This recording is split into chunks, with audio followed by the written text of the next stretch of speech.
Please welcome the Honorable Dale Marshall.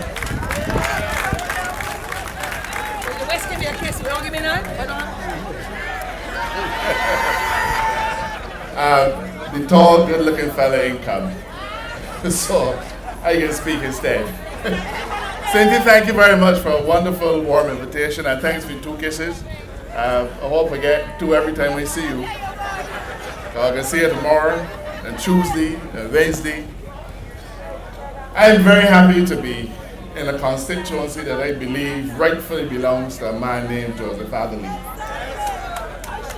We have to accept the election results. We have to.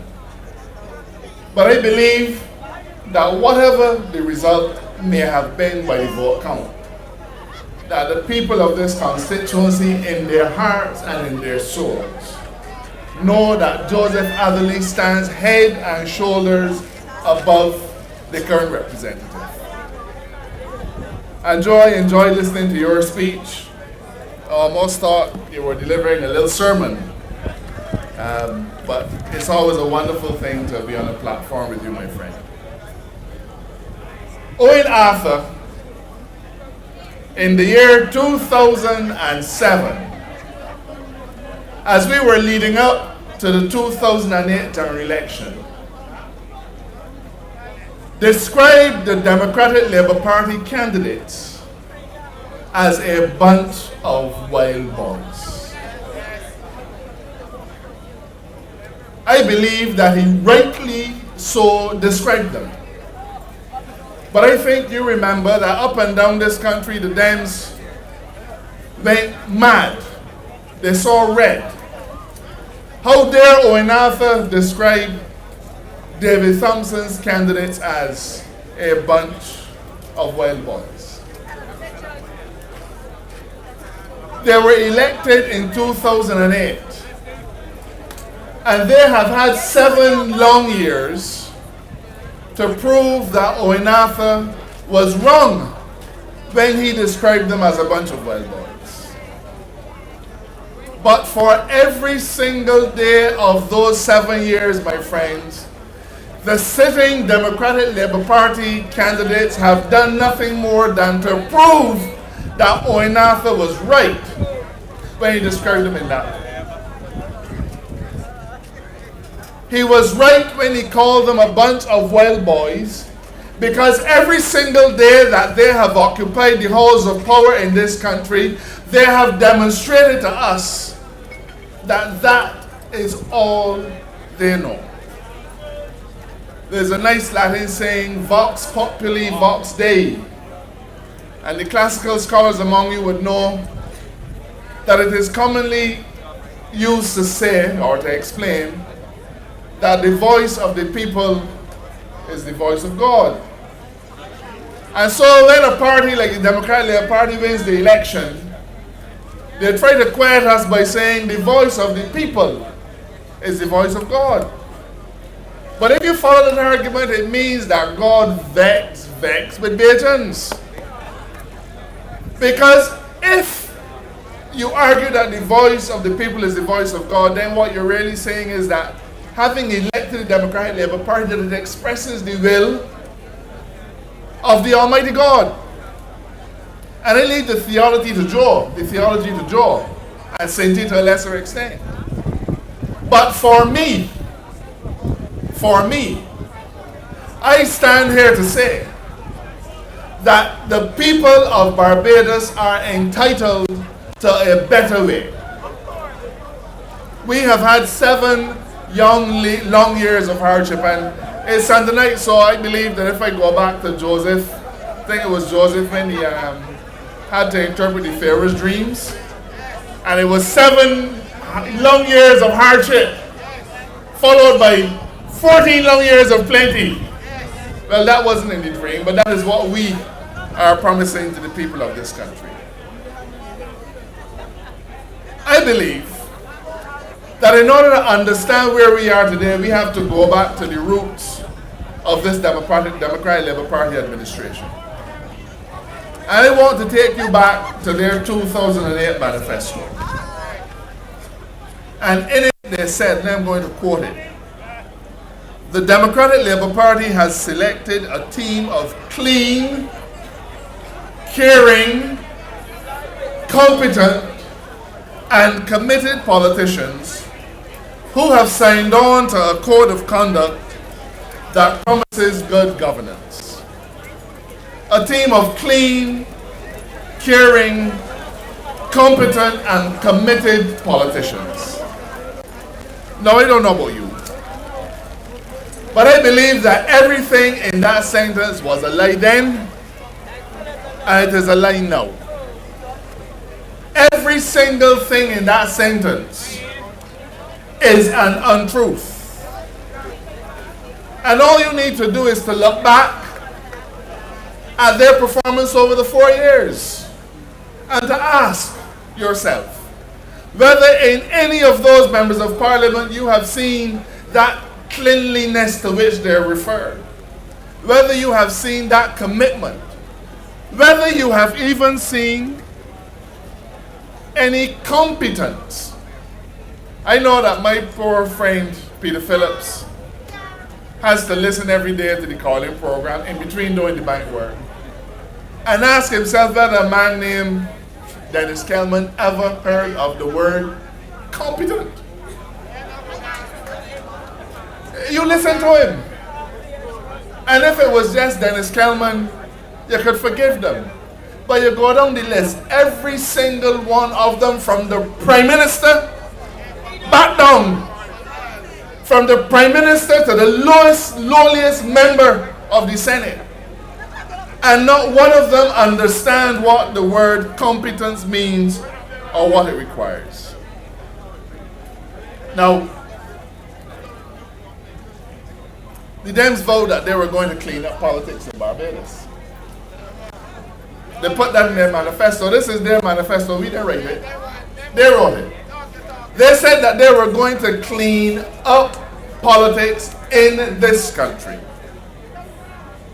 You know, I remember well going into the 2008 election. The Dems walked up and down Barbados, talking about how corrupt the Barbados Labour Party MPs are. They'd say we got houses in Florida, we got bank accounts in Switzerland and Miami, that we enriched ourselves. But I want to challenge you to walk down Parliament any Tuesday and look at the stock of motor vehicles in there. None of them belong to the Barbados Labour Party members. The Mercedes Benzes, the BMWs, the Audis, and look, I know what a minister earns. We could get straight to the point here. I know what a minister earns because I used to earn it.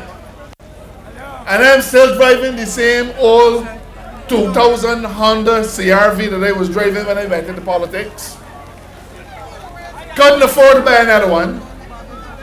So I have to ask myself, how is it possible that they earn the same thing that I earned, but they could all have Audis and BMWs and Mercedes Benzes?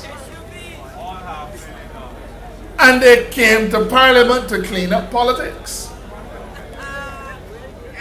You know, the Dems announced as we were going into 2008, I could see David Thompson's wonderful red face saying it now. We are going to have a forensic audit. And these forensic audits were supposed to prove that the Barbados Labour Party MPs were a bunch of nasty vagabonds. We were all a bunch of thieves. And the Bajans started to salivate, because forensic audit means you're digging up everything. And the salivate, and the waited, and the waited, and the waited. You know, the only forensic audit that I know about that the government was forced to do was a forensic audit in Clico. And it was like one big boomerang. Now I want to spend a little time on Clico tonight. And Cindy, you and Joe take up 10 minutes of my time, so I want it back. You know, it is a dreadful thing that sometimes we forget things too easily. And I believe that Barbadians, and including BLP supporters, have pushed the issue of Clico into the recesses of their mind. But I want to bring it a little nearer to the front now, because it is relevant in the context of what we have come here tonight to discuss. You see, the Dems, having said that the BLP MPs were a bunch of bandits, were then forced to explain to this country, if we were the bandits, how is it possible? How is it possible that they could be so closely allied to a man named Leroy Paris? Now I live in Lower Estate, and Leroy Paris lived near me. I see him in his Range Rover every day, and he's driving with a big grin on his face. He's the only man I know that had $5 million that he can't find the bank to put it in. You have to ask yourself why First Caribbean say then they want it.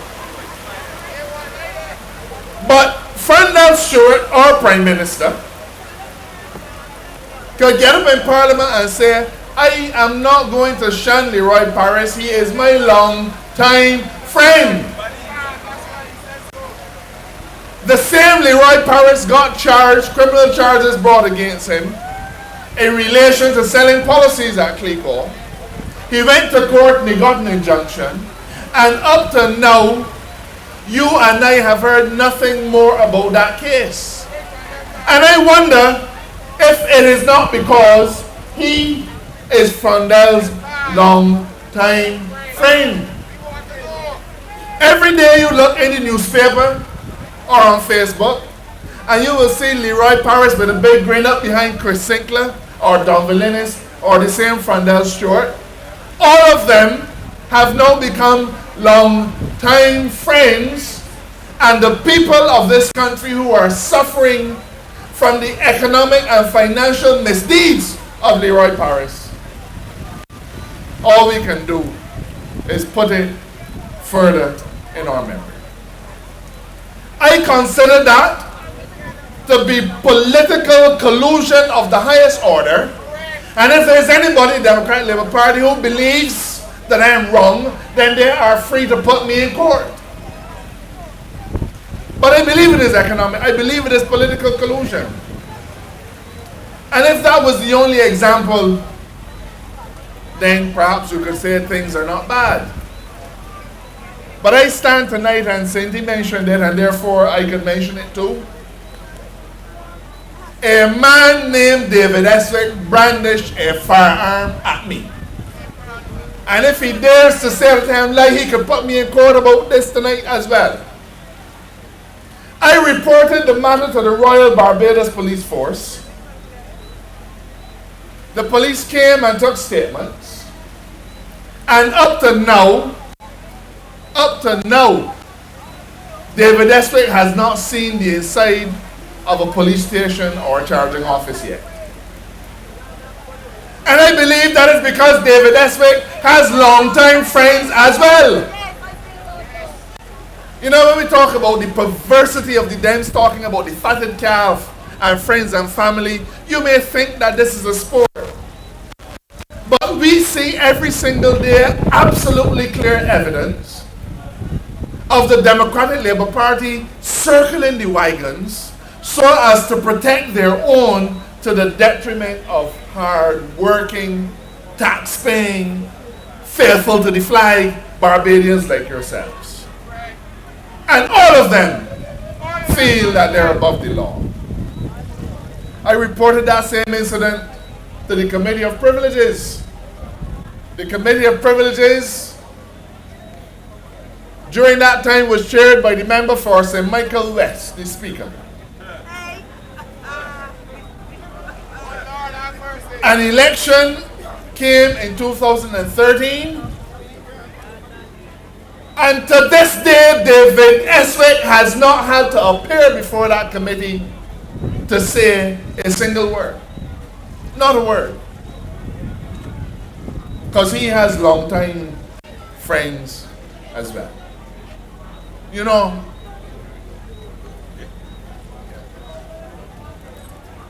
people judge citizens often by the people they choose to lead them. And I know that all across the Caribbean, all across the Commonwealth, Barbados has now become the laughing stock. We have become an embarrassment as a nation. It hurts to tell the tale. But we have become a laughing stock in the Commonwealth simply because those individuals looking on have seen our institutions eroded year after year after year under the Democratic Labour Party. And it started at the top. As I was preparing for tonight, I went back to the CLECO forensic report. And I want to remind you that David Thompson's law firm in 2008 December sent an invoice, 4 invoices to CLECO. And if you have time to check, look at page 12 and 13 of the forensic report. It is on the internet. Sent invoices for $3.333 million to CLECO, which Leroy Paris approved. The check was sent to Thompson and Associates, deposited in their bank account, and then paid out to Leroy Paris. Thompson and Co. sent invoices for work that they said they had done. Turns out it wasn't work at all. Paris admitted it was money that CLECO owed him, and he had to find a way to get it out.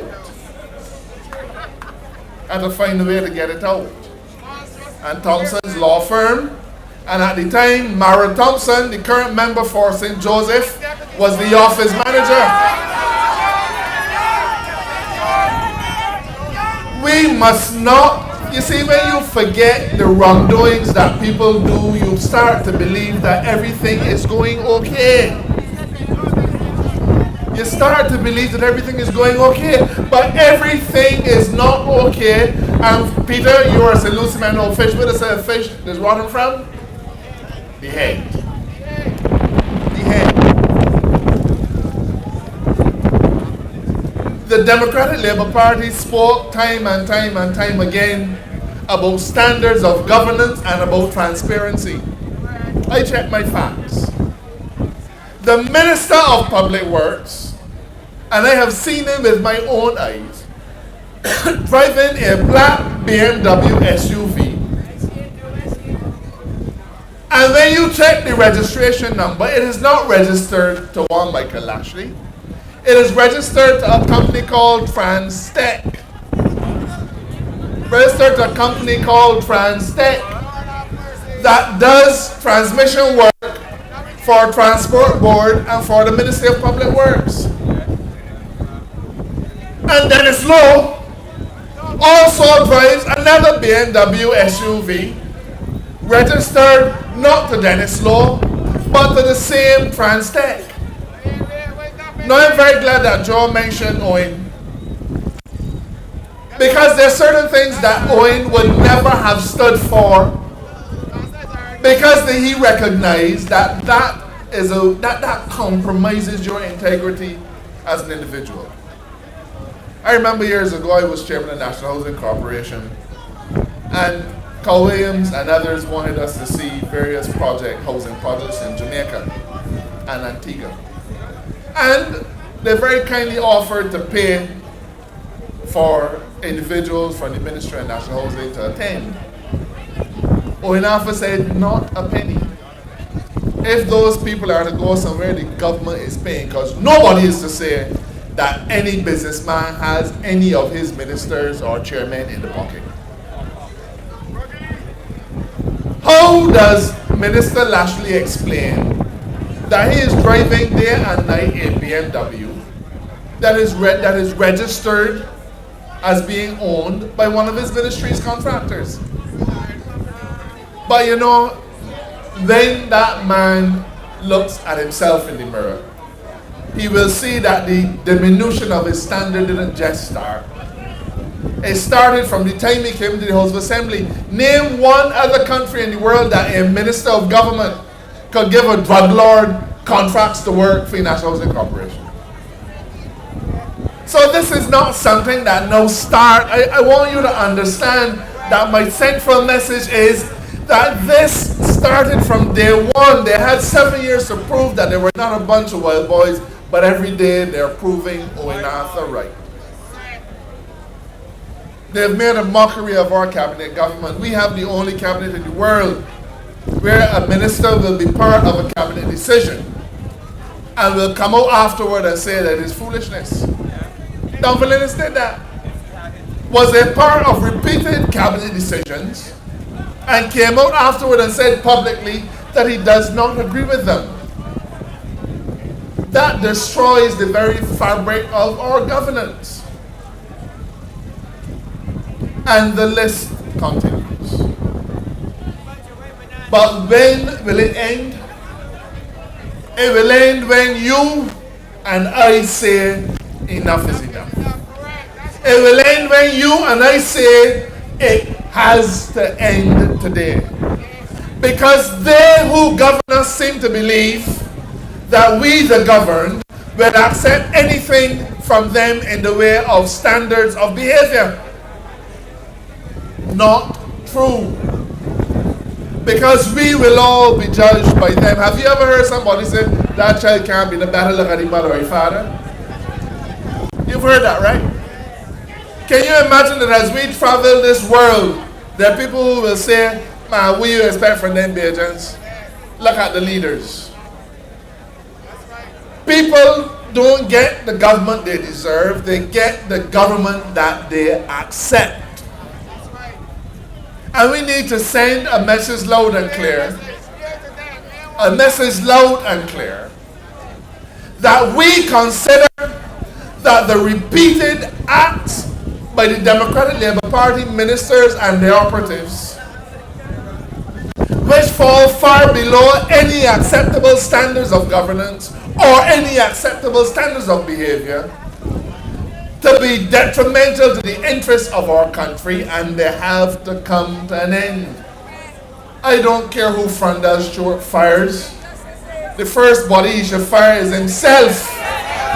Because if he presides over a situation where the Dems are doing as they like, then it speaks volumes about him.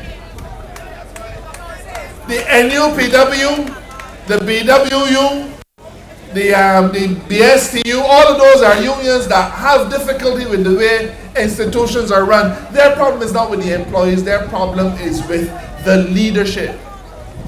Well, the Barbados Labour Party is standing up for the people of this country because we have problems with our leadership. And for every single day that Frondell looks aside, that Frondell says a man is my longtime friend, that Frondell says to individuals, man, they ain't got nothing to do with anything happening here. For every single day, I want to say to you that the Barbadian public needs to give him a lash at the next poll. Because he is letting us down. He is the leader that the majority of people in this country have chosen. I didn't choose him. I wouldn't choose him in a million years. But the law has put him there. And the least you should expect from a man whom the law has put someplace is that he should respect the law. And that he should require those who serve under him to respect the law. As I come close to an end, I want to remind you that the Democratic Labour Party made a song and dance about something called integrity in public life. And they passed legislation in our parliament dealing with integrity in public life. And that legislation requires that all members of parliament, it requires other people too, but it requires all members of parliament to declare their assets. Now that legislation was passed about 3 years ago, but up to this day, it has not.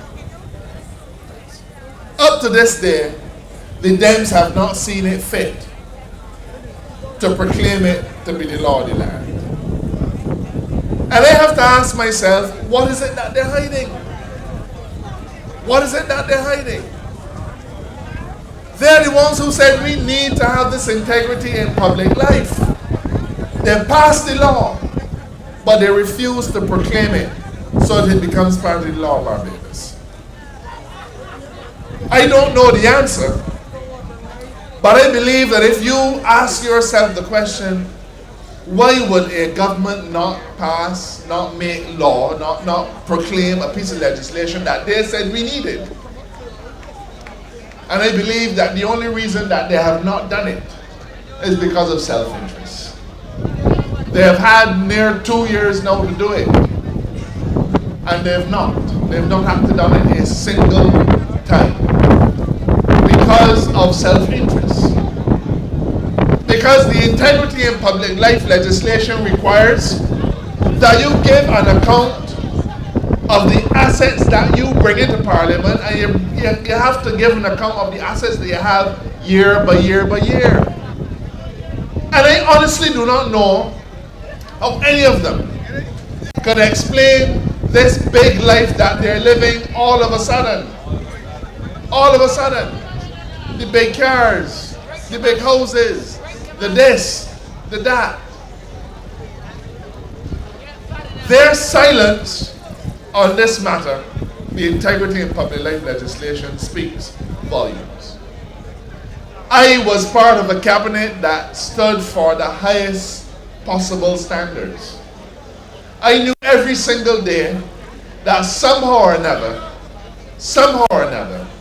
there was no way that I could behave in a way that my parents, who are still alive, would find to be shameful. I knew that I could not behave in any way that my constituents would find to be shameful. I knew that I could not behave in such a way that would embarrass my parliamentary colleagues or my cabinet colleagues. I didn't need to sign a code of conduct. I didn't need anybody standing up over me telling me this is wrong. These were things that we just knew what was appropriate and what was inappropriate. You would almost think that these fellas ain't went to Sunday school. Some of them probably ain't even went to primary school. But for them, the concept of a standard does not exist. The Barbados Labour Party has always stood for justice. And when I say justice, I don't just mean law and order. Because today we don't have much of that. You have a minister who called a police station last week and complained because somebody reported his wife. Serious. And they had another minister who went to the police station to collect a bullet that his nephew carried to school. And because the police officer at the front desk quarreled about it, that particular short man named Lashley, and he can say we like, because I have a copy of the station diary that fall off a truck. So let me speak, my friends. It is because we are called to a higher order of things. And as I give way for Mayor Motley to come on stage, I want to remind you that for us, justice is not just what you should do within the law. We believe that Barbadians are entitled to economic justice. They're entitled to legal justice. They're entitled to social justice. And those are all the pillars of which the Barbados Labour Party comes to you and says, reject the Democratic Labour Party. Not one, and keep the rest. Every single one of them. Good night. Thank you very much and God bless.